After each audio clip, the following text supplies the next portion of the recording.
반갑습니다. 조교하는 김명훈 목사님, 진짜 이곳을 위해서 20년 동안 여러분들 위해서 기도하시는 정말 귀하신 분인데, 귀하신 분께서 또 저를 초청해 주시니까 순종하는 마음으로 왔습니다. 저는 이제 소개받은 대로 이제 의사인데, 이비인후과 의사입니다. 귀코 목을 치료하는 의사고, 이제 서울에서 이제 개원을 하고 있습니다. 저는 이제 저희 가족은 한 90년 전에 저희 할머니께서 호주에서 오신 의료 선교사님한테 예수님을 전도받았습니다. 복을 받았습니다. 이제 그 당시에 이제 통영에서 사셨는데, 올릴까요? 잘 들리십니까? 네. 그 당시 이제 저희 90년 전에 저희 한국이 그렇지 않습니까? 상당히 다들 가난했었습니다. 저희 할머니도 너무너무 가난한 시기 가운데 사명을 이제 아이를 키우고 있다가 눈이 멀었어요. 눈이 멀어서 이제 가난한 데다 눈이 멀고 그러니까 어떻게 방법이 없는데 주변 이웃들이 너무 딱하니까 새벽 저기 가면은 외국에서 오신 분들이 있는데 그분들한테 가면은 이렇게 눈을 좀 뜰 수 있을 것 같다고 소개를 해주셨대요. 그래서 그 선교사님을 찾아가는 거죠. 저희 할머니는 이제 옛날 분이라서 자기 이름도 못 쓰시는 이제 그런 문맹이셨어요. 그 자기 이름도 못 쓰시는 분인데 가셔서 거기서 호주에서 오신 이제 의료 선교사를 만났죠. 그리고 그분을 통해서 예수님을 믿게 되고 눈이 떴습니다. 그리고 그 후로 이제 제가 이제 3대째, 저희 자녀들이 4대째 예수님을 믿고 있습니다. 제가 여기 소개된 것은 제가 경험한 예수님을 여러분에게 이제 소개하고자 소개되었습니다. 다른 게 아니라 저희 아이의 병을 통해서 하나님 아버지의, 하늘 아버지의 사랑이 어떤 것인지 깨닫게 되고 또 예수님을 제 삶의 주인으로 모시게 된 이야기를 하려고 합니다. 제 감정을 통해서 여러분이나 저를 구원해 주신 하늘 아버지의 마음이 어떤 사랑인지 알기를 원합니다. 그리고 여러분과 제가 또 예수님이 보시기에 얼마나 소중한 존재인지 또 우리를 향해서 주님이 어떤 것을 바라고 있는지 깨닫게 되는 이런 시간이 되었으면 좋겠습니다. 아시다시피 호주에서 오신 특별한 가정입니다. 저희 가정에 그런 내력이 있을지라는 생각도 못했습니다. 저는 호주에 한 번도 가보지 못했습니다. 호주에 갔다 오신 분 있으십니까? 상당히 먼 곳에 있습니다. 그런데 한 100여 년 전에 그분들이 저희들에게 복음을 전하지로 왔고 말도 안 통할 텐데 우리 할머님이 복음을 받으셔서 기도 할머니, 감사 할머니가 됐습니다. 그리고 그 신앙이 저한테 주어졌습니다. 이렇게 특별한 은혜를 입은 가정인데 어려서부터 이제 할머니의 기도가 있었습니다. 할머니는 사도신경과 매일같이 기도를 하는 할머니였습니다. 이렇게 자란 게 모태 신앙이라고 그러죠. 이제 어머니 뱃속부터 신앙을 가진 이제 신앙을 갖고 있었는데 언제부터 대학에 들어가면서부터 이 모태 신앙의 특징을 다 갖고 있었던 것 같아요. 요새 우스갯 말로 이제 모태 신앙이라고 하는데 못해, 아무것도 못해, 이것도 못해입니다. 가지고 전도도 못해, 또 기도도 잘 못해, 성경도 잘 못 읽어가지고 할 줄 아는 게 별로 없는 그런 이제 신앙으로 살고 있었어요. 하지만 이제 중고등학교 시절에는 나름 이제 부모님의 손에 이끌려서 열심히 신앙생활을 했던 것 같습니다. 수련회가 여름 겨울에 있었는데 참 많은 은혜를 받았던 것 같아요.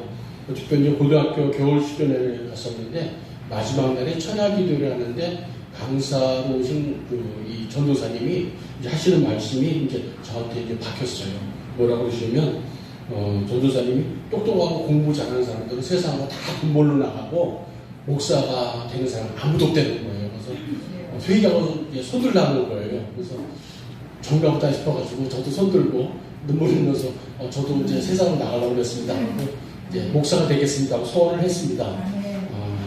그런데 이제 그러고 나서 뭔가 있어야 될 거 아닙니까? 그래서 목사가 되려면 열심히 해야지 가지고 수요 예배도 기도회도 열심히 나오고 새벽기도 열심히 쫓아다니고 또 토요일 날에 요새는 어떤지 모르겠는데 토요일마다 중고등부 이제 학생의 예배가 있어서 열심히 다녔습니다. 그리고 또 이제 뭐 소요일 문답이라든지 교리 공부도 열심히 하고 그렇게 지나갔어요. 그러다가 이제 고3 돼서 드디어 신학교 갈 때가 됐습니다. 근데 막상 신학교를 가면서 이제 제 인생을 한번 돌아보는 시간이 되었습니다.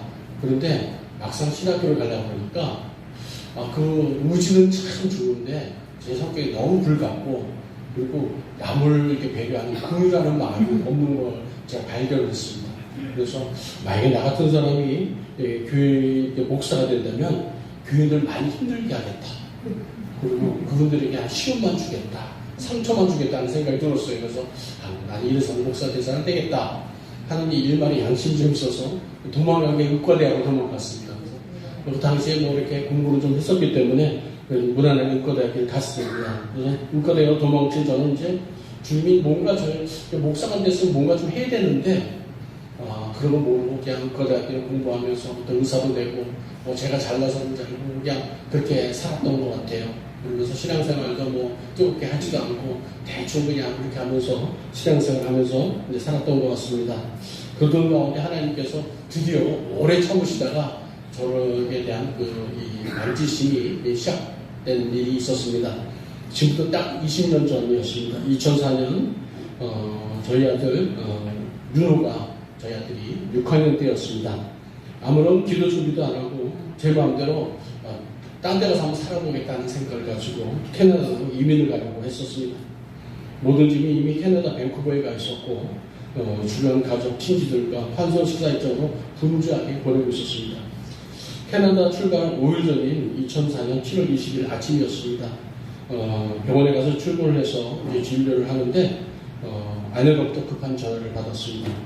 아이가 열이 나고 많이 아파서 학교를 못 가게 됐다는 전화를 받았습니다. 아이가 아파서 살펴봤더니 눈이 이렇게 황달이 오고 온몸에 멍이 들어있다고 했습니다. 바로 병원에 가보라고 해서 바로 대학병원 응급실을 달려가서 그 길로 응급실을 통해서 입원을 하게 되었습니다. 검사 결과 아이의 병은 모든 간이 망가지는 급성 정격성 간염이라는 진단을 받게 됩니다. 게다가 아이는 이제 몸에서 피가 전혀 만들어지지 않아서 죽게 되는 백혈병 사천쯤 되는 재생불량성 빈혈이라는 도무지 믿고 싶지 않은 진단을 받게 되었습니다. 금속 적격성 간염은 회복되어야 하지 않으면 급하게 간이 실하지 않으면 이제 죽을 수밖에 없는 병입니다. 또 재생불량성 빈혈은 몸속에서 피가 만들어지지 않아서 가벼운 감기만 걸려도 사망에 이릅니다. 중증 경우 1년 내에 10명 중 6명이 이제 죽게 되는데 저희 아이는 검사를 받더니 바로 중증에 해당되는 위험한 상태였습니다. 병에 대해서 너무나 잘 아는 의사인 저는 다른 사람보다 더 무섭고 두려웠습니다. 그 순간 저는 직감적으로 하나님 드디어 나를 만지시는구나 하는 생각이 들었습니다. 40일간 대학병원 입원 중에서 다행히 간염은 조금 나아지긴 했는데 전혀 피가 만들어지지 않았습니다. 병원에서도 이상은 이제 더 이상 아이에게 해줄 것이 없다고 하면서 집에 가라고 그랬습니다. 그래서 응급실을 통해 입원한 지 40일 만에 집에 오게 됐습니다. 집에는 왔지만 퇴원 후에 아이는 상태는 점점 나빠져서 일주일에 한두 번씩 수혈을 하지 않으면 생명을 유지할 수 없는 상황이 되었습니다. 당시 고등학교 이후 평소 잘 읽지도 않았던 성경 말씀 중 유독 마음속에 생각나는 성경 구절이 있었습니다. 가로되 내가 모태에서 적신으로 나왔은 중 또한 적신이 그리로 돌아갈지라 주신 자도 여호와시오 취하신 자도 여호와시오니 여호와의 이름이 찬송을 받으실지어다 하고 이 모든 일에 욥이 범죄하지 아니하고 하나님을 향하여 어리석게 원망하지 아니하니라. 어떤 어려운 일을 당했을 때 이제 나오는 사람들의 반응이 몇 가지가 있다고 합니다. 하나는 원망하고 왜 나에게 이런 일이 주어졌냐고 원망하는 분이 있고, 어떤 분들은 모든 것을 포기하고 인생을 포기하는 분도 있고, 또 어떤 분들은 이런 것들이 나에게 어떤 목적이 있을 것이라는 것을 알고 깨닫고 그 삶을 변화시키는 세 가지 반응이 있다고 합니다. 그런데 저는 하나님이 너무나도 두려워서 간이 원망을 할 그런 생각을 하지도 못했습니다. 밤에 응급실도 여러 번 쫓아다녔었습니다. 끝도 없이 막막하고 어두운 토라네 같은 느낌이었지만 제가 왜 이런 시련을 주시냐고 감히 불평하지 못했습니다. 힘들어하는 아이를 집에 두고 병원에 일하러 가면서 차 안에서 너무나 답답해서 매일 울면서 출근을 했던 기억이 있습니다. 또 진료 중에 우리 아이와 비슷한 또래 아이들의 얼굴을 보면은 그 건강한 모습이 너무나 부러워서 진료를 하면서 또 눈물이 저절로 났습니다. 이렇게 아이가 아픈 것을 볼 때 이게 바로 다 나 때문인 것 같아서 너무나도 가족들에게 미안했습니다. 병에 지쳐서 누워있는 아이의 모습을 볼 때 마음이 참 많이 아팠습니다. 어떤 일이 있어도 꼭 아이를 살려내고 싶었고 또 지켜주고 싶었습니다. 모든 부모의 마음이 그렇듯이 아이만 살릴 수가 있다면 어떤 일이라도 하고 싶었습니다. 제가 가진 모든 것을 다 바쳐서 설령 제 목숨이 걸린 일이라도 아이만 살릴 수만 있다면 하고 싶었습니다. 그러던 중 당시 아무에게도 말하지 않고 또 여기 나오는 제 아내에게도 말하지 않고 혼자 결심을 하게 됩니다. 그래, 내 목숨과 바꾸어달라고 하자 목숨을 걸고 기도하기 시작했습니다. 주님, 아무것도 모르고 착하기만 한 아들은 살려주시고 차라리 못난 저를 데려가 달라고 주님께 목숨을 걸고 기도하기 시작했습니다. 목숨을 내어놓고 하나님을 때를 쓰며 새벽마다 간절히 기도했습니다. 죽음이라는 것이 무섭고 두려운 것이지만 막상 아들을 살리는 일이라면 죽음도 두렵지 않았습니다. 오직 아들의 목숨을 살리는 것만이 제게 중요했었습니다. 하나님, 저를 용서해 주십시오. 아들의 병은 저에게 차라리 주시고 저를 데려가시고 아이는 살려주시고 살려달라고 간절히 기도했습니다. 이렇게 기도하다가 한 가지 사실을 깨닫게 되었습니다. 자식을 살리려고 목숨까지 내려놓은 저의 모습을 보면서 바로 우리를 향한 하늘 아버지의 사랑을 이해할 수 있게 되었습니다.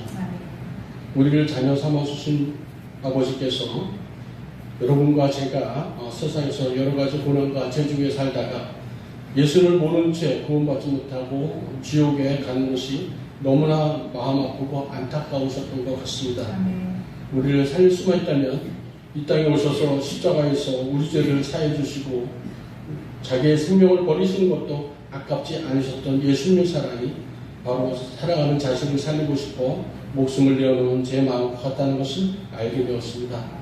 나를 향하신 하늘 아버지의 마음이 바로 이런 사랑이구나 하는 사실을 알게 되었습니다. 아들의 상태는 호전되지 않고 수혈도 한계에 도달했습니다. 유일한 치료법이 위험한 골수 이식을 하는 것이었습니다. 하지만 아이와 맞는 골수가 없어 골수 이식도 할 수 없었습니다. 수혈도 한계가 왔고 마지막 치료 방법인 골수 이식도 못하게 되었습니다. 이러지도 저러지도 못하는 절박한 상황이 되었습니다. 눈물만 나오고 제가 부모로서 아이에게 해줄 것이 아무것도 없음을 알고 너무나 참담했습니다. 시편에 이런 말씀이 있습니다. 내가 전심으로 주의 은혜를 구하였사오니 주의 말씀대로 나를 긍휼히 여기소서 하며 나를 불쌍히 여기달라고 기도했습니다. 하지만 아이는 점점 좋아지지 않고 악화되었습니다. 너무나도 어렵고 절망적인 상황에서 어느 날 성경 말씀을 묵상하다가 한 줄기 희망을 얻게 되었습니다. 오늘 함께 읽은 베드로전서 4장 19절 말씀이었습니다. 그러므로 하나님의 뜻대로 고난을 받은 자들은 또한 서로 행하는 가운데 그 영혼을 미쁘신 창조주께 의탁할지어다. 아멘. 마음이 평안해지고 힘이 났습니다. 그래, 이 고난은 분명히 하나님께서 계획하신 그 계획 중에 있다는 생각이 들었습니다. 말씀처럼 우리를 창조하신 창조주 하나님께서 우리의 모든 생명과 하나님께 우리의 모든 생명과 영혼을 맡기고 서로를 향하며 바르게 살아야겠다는 생각이 들었습니다. 저희 가정을 두고 주신 말씀이었습니다. 또한 하나님께서 제가 기도를 하면 듣고 계실 것이라는 말씀을 읽게 되었습니다. 미가서 7장 7절과 8절 말씀이었습니다. 오직 나는 여호와를 우러러보며 나를 구원하시는 하나님을 바라보나니 나의 하나님이 나의 기도를 들으시로로다. 나의 대적이여 나로 인하여 기뻐하지 말지어다. 나는 엎드려질지라도 일어날 것이요 어두운 데에 앉아있을지라도 여호와께서 나의 빛이 되실 것이미로다. 아멘. 고난의 어두움에서 회출할 한 줄기 희망의 빛을 발견하게 되었습니다. 그래, 하나님께서 기도하면 돌아주신다고 했어. 지금 너무 위험하고 절박한 상황이지만 우리를 구해줄 분은 주님밖에 없기에 모든 걸 하나님께 맡겨야겠다는 생각이 들었습니다. 우리 가족 모두의 운명과 영혼을 주님께 맡기고 세상에서 앞으로 우리가 어떻게 또 얼마를 살는지 간에 주님이 기뻐하시는 선을 행하겠다는 생각을 하게 되었습니다. 아내도 저에게 누가 너희 중에 염려함으로 길을 한 잔이나 더 할 수 있겠느냐라는 마태복음 6장 27절 말씀을 저에게 전하며 우리가 염려한다고 해결되는 것이 아니니 주님의 뜻만 바라며 살자고 서로를 위로해 주었습니다. 그러면서 저희 부부가 한 가지 결심을 하게 됩니다. 앞으로 하나님께서 아이를 살려주시던 데려가시던 어떤 상황이 벌어지더라도 모든 것을 주님께 맡기고 예수님을 잘 믿어보자고 마음을 모았습니다. 수혈도 한계가 오고 볼 수 있지도 못하는 절박한 상황에서 아이의 생명이 오늘 끝날지 내일 끝날지 모르는 위급한 상태이지만 마음에는 평안이 찾아오고 담대함이 생겼습니다. 그렇게 며칠 지난 어느 날 저를 위해 기도해 주던 어느 집사님의 말이 생각났습니다. 기도 응답을 받으려면 하나님을 감동시켜야 되는데 하나님은 전도하는 것을 제일 기뻐하신다고는 말이었습니다. 저희 부부는 하나님 기뻐하신 일인 전도를 하며 살자고 뜻을 모았습니다. 저희 부부가 저희 가정을 향하신 사명을 깨닫고 기도하고 전도를 시작하자 아들이 회복되기 시작했습니다. 정말 기적이 일어났습니다. 제 믿음이 병들고 있고 병들어 있고 하나님과 연합하는 생활을 하고 있지 않을 땐 전도하자는 소리를 들었을 때 마음이 답답하고 짜증만 났었습니다. 빨리 이 시간이 지나갔으면 좋겠다는 어리석은 생각을 했었습니다. 깊은 잠에 빠져있던 저희 영혼을 주님께서 깨우쳐 주신 것입니다. 하나님을 감동시키고 하나님의 마음을 움직이는 열쇠가 바로 전도입니다. 먼저 그의 나라와 의를 구하라는 주님의 말씀처럼 주님의 뜻을 순종하는 마음을 가지고 기도하게 되었을 때 응답이 시작되었습니다. 사명을 깨닫고 주님을 삶의 주인을 모시자 주님께서 기적을 베풀어 주신 것입니다. 아이는 현재 아무런 약도 먹지 않고 골수 이식도 하지 않고 건강하게 회복되었습니다. 그 아이는 20년 전 저보다 키가 작아서 요만했었는데 지금은 저보다 키가 커서 키가 183cm가 되는 건강하고 멋진 청년이 되었습니다. 지금은 교회 성경 공부반에서 공부를 하다가 이쁜 자매와 눈이 맞아서 그 자매랑 장가도 가게 되었습니다. 아내와 저는 그때 고백했습니다. 긴 시간 동안 애태우며 눈물로 보낸 힘든 시간이었지만 아이에게 질병을 주신 것을 감사하다고 고백했습니다. 아이를 통해서 온 가족의 신앙이 회복되었고 하나님과의 관계가 회복되었기 때문입니다. 내가 하나님의 계획과 목적에 준비된 사람이고 하나님이 보시기에 얼마나 소중하고 보배로운 존재인지 알게 되면 행복해집니다. 마태복음 13장에 밭에 감추인 보화 비유가 있습니다. 밭에 그 말씀은 밭에 감추인 어떤 보화가 있는데 길을 가다가 그 보화를 발견하고 너무 좋아서 그 밭을 자기가 산다는 그런 내용입니다. 천국은 마치 밭에 감추인 보화 같으니 사람이 이 밭을 발견한 후 숨겨두고 기뻐하며 돌아가서 자기의 손을 다 팔아 그 밭을 사느니라. 천국은 마치 좋은 진주를 구하는 장사와 같으니 극히 값진 진주 하나를 발견하며 가서 자기의 손을 다 팔아 그 진주를 사느니라. 여러분도 마찬가지일 겁니다. 만약에 저거 조그만 땅덩어리가 있는데 저기 커다란 보물이 있는데 내가 저거 사기만 하면 저거 내 거가 된다 그러면 여러분은 안 사겠습니까? 그런데 이것을 저는 달리 보게 되었습니다. 천국을 가고 저를 보았습니다. 그래서 달리 한번 이 말씀을 읽게 되었습니다. 제가 받은 은혜대로 한번 바꿔서 읽어드리겠습니다. 나는 마치 밭에 감추인 보화 같으니 예수님이 나를 발견한 후 숨겨두고 기뻐하며 돌아가서 자기의 소유를 다 팔아 그 밭을 샀느니라. 천국은 마치 좋은 진주를 구하는 장사와 같으니 극히 값진 진주 나를 발견하며 가서 예수님의 소유를 다 팔아 그 진주를 샀느니라. 제 마음속에 나를 향한 주님의 사랑이 바로 이런 것이구나 하는 생각을 하게 되었습니다. 영진아, 내가 아들을 살리고 싶어서 내 생명까지도 포기하려고 했지 않니? 내 아들의 생명이 그렇게 귀하지 않니? 그 마음이 바로 내 마음이다 하고 예수님께서 저에게 말씀하시는 것 같았습니다. 내게는 영진이 내가 너무나 소중하기에 너를 살리고 싶어서 내 생명을 포기했단다. 이제야 너를 사랑하는 내 마음을 알겠니? 하는 마음을 알게 되었습니다. 예수님이 보시기에 나라는 존재가 도대체 얼마나 귀하고 소중한 존재이기에 예수님의 생명까지도 버리시면서까지 나를 사랑하실 것일까? 만유의 주께서 나처럼 부족하고 어리석은 사람을 이처럼 귀하게 여기시고 사랑하고 계시다니, 이런 사실은 제게 큰 감동과 충격이었습니다. 이런 사실을 알고 난 후 제가 바로 주님의 사랑을 받기 위해, 그리고 그 사랑을 전하기 위해 태어난 사람이라는 것을 알게 되었습니다. 제가 땅속에 묻혀있을 때에는 아무도 보석인지 몰랐었을 겁니다. 여러분 지금 여러분 지금 보석을 보시고 계시는 겁니다. 앉아 계신 여러분도 보석이십니다. 그런데 예수님께 발견되어 인정을 받게 되는 그 순간 보석으로 바뀌게 됩니다.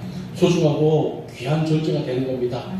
아무도 훔쳐가지 못하도록 예수님께서 보호해 주십니다. 오늘 초청잔치에 오신 여러분들 정말 축복합니다. 여러분들 너무 귀한 분들입니다. 여러분들도 제가 만난 예수님을 여러분들의 모든 죄를 용서해 주시고 무거운 짐을 덜어주시는 그런 삶의 주임으로 모셨으면 좋겠습니다. 값진 보석의 삶을 사시기 바랍니다.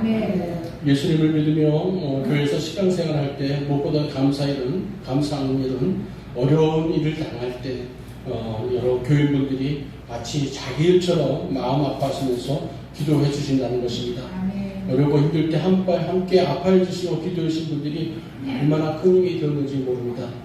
성도분 여러분들의 사랑을 입은 저는 그 후로도 지금까지 한 20년 동안 매일 아침 아픈 동역자분들을 생각하면서 또 고난 중에 있는 분들을 위해서 기도하고 있습니다. 사랑의 빛을 갖고 있습니다. 2014년 딱 10년 전입니다. 저렇게 여름에 욥기를 묵상하다가 문득 눈에 들어오는 한 구절이 있었습니다. 욥기 6장 9절 10절 말씀이었습니다.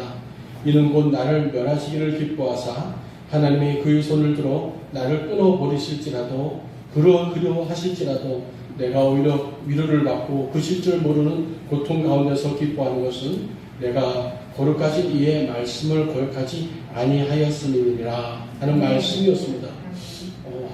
하나님께서 욥을 극심한 고통 중에 있는 욥을 버릴 거라는 그런 것을 알았는데도 도리어 하나님께 감사한다는 욥의 고백이었습니다.